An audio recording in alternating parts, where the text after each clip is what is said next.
Hello everyone and welcome. In this video I'll be sharing my thoughts on The Walking Dead Season 11 Episode 15. As is the norm with all my videos, I won't be holding back on any spoilers, so please do keep that in mind. Anyway, without further ado, let's begin. This episode made me feel something which The Walking Dead doesn't often make me feel. It made me feel happy. Yes, there are a lot of dark points in this episode, as there always are in The Walking Dead, but there's some real really sweet moments and uplifting moments as well. For me, I would say that Ezekiel is the real star of this episode. And we see Ezekiel reach out to Tommy because he says that one of his friends needs help and he wants them to do surgery outside of the hospital. And, you know, I was kind of thinking, well, what's he talking about here? Who's this friend? I don't know any of Ezekiel's friends that need help. But anyway, what happens next is that Ezekiel takes Tommy to this kind of like animal care center that he has, like kind of farm/zoo, whatever it is that he has where he's looking after these animals. And I liked that, you know, Ezekiel was actually doing something in the Commonwealth. You know, he's kind of contributing to the community. He's doing something wholesome, because I did say in a previous video, you know, I did wonder what it was exactly that Ezekiel did, because I know during the first episode at the Commonwealth, he kind of had like a mini petting zoo when they were having like the Halloween celebration. But we didn't know, I still don't know if that was his actual employment or what he's done, you know, what he actually does, because, you know, we've seen, for example, Princess work in a shop, but we haven't really seen Ezekiel do anything since that episode. So I think it's nice to know that, you know, Ezekiel does have actually something to do to keep him busy throughout the day. And yeah, so Ezekiel was running this little, zoo, and he's taking Tommy through the zoo, and at the back is like a sign that says veterinary. I fucking hate saying that word. Veterinary. I'll just say vets, whatever. There's a sign for like a vet clinic at the back. And Tommy's saying to Ezekiel, like, is your friend an animal? Have you brought me here to treat an animal? But then behind the curtain, it turns out that Ezekiel has actually set up his own kind of hospital, you know, his own makeshift hospital, where he's treating people who can't get treatment at the Commonwealth, who can't afford it. And, you know, this just warmed my black, cold heart. This made me feel really happy. You know, I'm so proud of Ezekiel for doing this. This is just such a lovely thing to do. Just helping people who can't get healthcare. I think it's absolutely lovely. I think it's absolutely wonderful. Don't kill Ezekiel, please, now. Please. I will cry if you kill him now. Such a nice guy. I also enjoyed seeing Ezekiel with Carol this episode because, you know, these two have gone through so much shit. You know, their relationship was destroyed. They lost, you know, their adopted son in Henry. And it's nice to see these two getting on again with one another. You know, it's nice to see these two kind of flirting with one another, and, you know, Ezekiel seems to be as excited to see Carol as he was when they first got together, when he was first, you know, courting her, if that's the right word. And yeah, I really like these scenes, even if, you know, some of the dialogue was a bit cringy. You know, when Ezekiel's like, "You are the light, Carol," you know, that did give me some Fear the Walking Dead vibes. Yeah, that kind of made me want to throw up a bit when he said that, but maybe that's just me. You know, I'm not the most romantic guy in the world. I mean, I can't imagine ever saying to my girlfriend, "You are the light, you are my light." Like, it's just not me. I just find that so cringy. But yeah, anyway, I like the scenes these two had together. Eugene gets a kiss from Max this episode, so, you know, things are starting to progress with them too. And again, this was another nice scene, you know, another happy scene, another uplifting scene. I do find it kind of funny that Eugene has been with more women during the apocalypse than Daryl has, you know. But when you've got it, hey, when you've got it like Eugene, you've got it, haven't you? What can you say? I mean, this dude is a ladies' man. Mercer and Princess are also together now as well, which, you know, we all saw coming. I mentioned it weeks ago, and of course this also happens in the comics.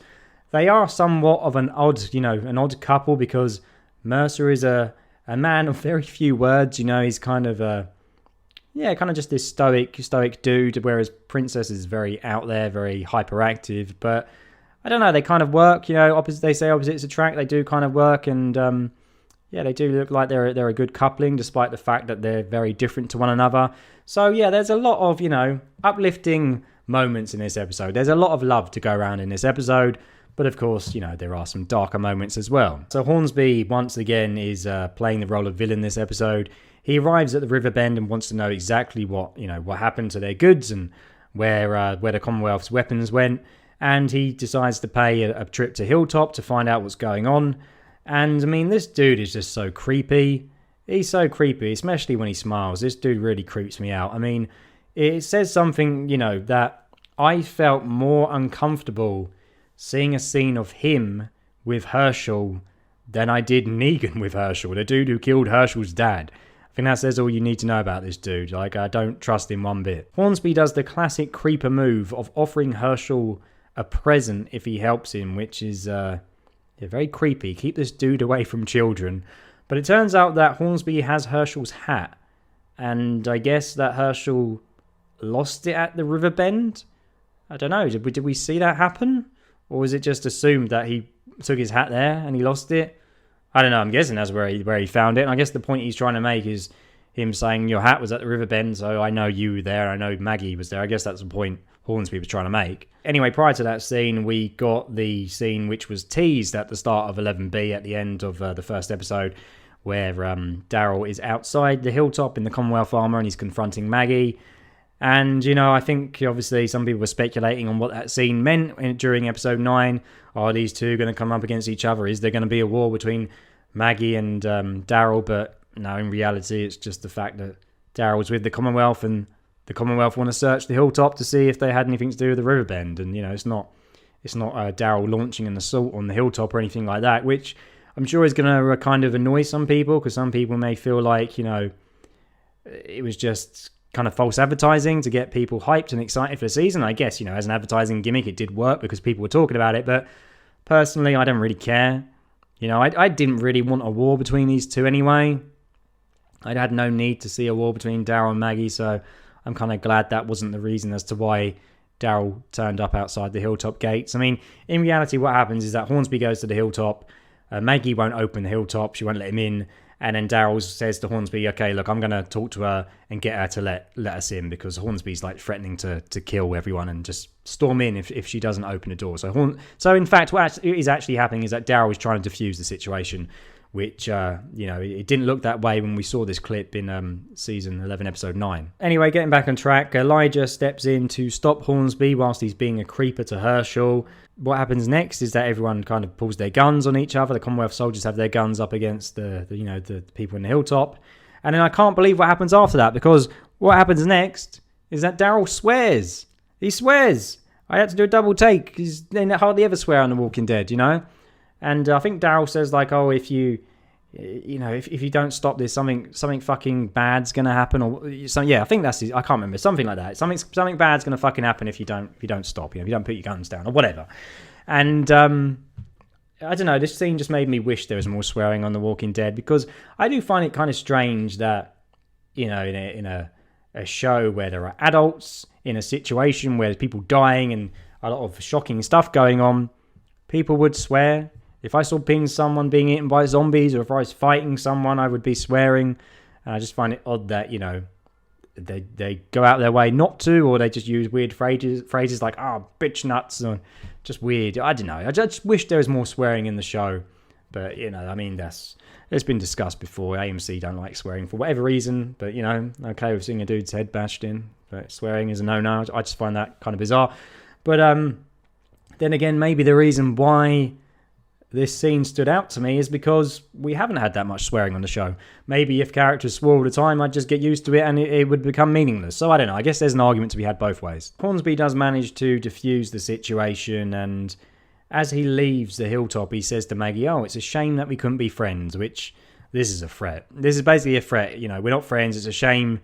Shame you wouldn't do what I want you to do. I'm going to fucking take you out. So, yeah, basically what happens is that he finds Leah in the woods at the end of the episode, and he's like, I want you to work for me. Something which I forgot to mention in my episode 14 review is that at the end of the episode, it turns out that Leah is the one who has taken all the Commonwealth supplies, and she's the one who killed the soldiers and took their guns. So we have Leah and Hornsby working together in episode 16. So what else happens this episode? I mean, not a lot, really. I mean, we do see a scene of kind of Rosita, Eugene, and I think Max is there as well with Connie, talking about Sebastian and, him sending people to get this money and talking about this list of people. And I think they want Max to go get some secret files, but not really much comes of that. It's saved for episode 16.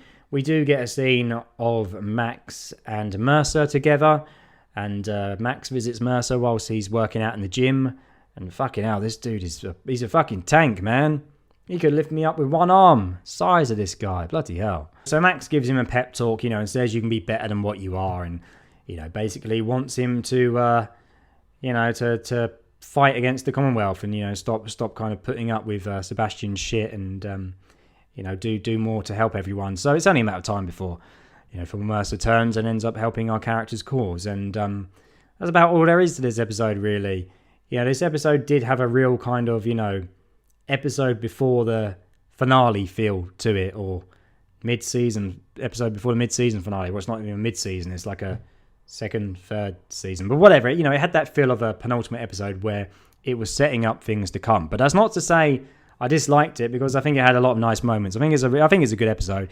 It just wasn't, just didn't have as much going on in it as the previous episodes did. There's not a lot really to talk about, honestly. But that's not to say I disliked it. Well, what was in this episode, I do like. It just, wasn't an awful lot going on. It might be a bit boring for some people, but I liked it. It was another good episode. So, let me know your thoughts below. What did you think of episode 15? And episode 16 review will be up very soon. So, let me know your thoughts below. And I'll see you all then. So, take care. Goodbye.